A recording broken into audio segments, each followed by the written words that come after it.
Who's Next is the fifth studio album by English rock band The Who. It developed from the aborted Lifehouse project, a multimedia rock opera written by the group's guitarist Pete Townshend as a follow-up to the band's 1969 album Tommy.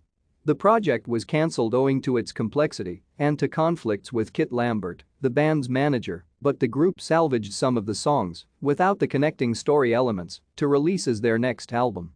8 of the 9 songs on Who's Next were from Lifehouse, the lone exception being the John Entwistle-penned My Wife. Ultimately, the remaining Lifehouse tracks would all be released on other albums throughout the next decade.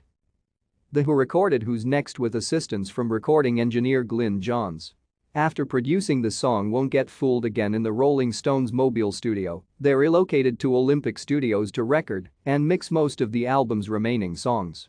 They made prominent use of synthesizer on the album, particularly on Won't Get Fooled Again and Bob O'Reilly, which were both released as singles.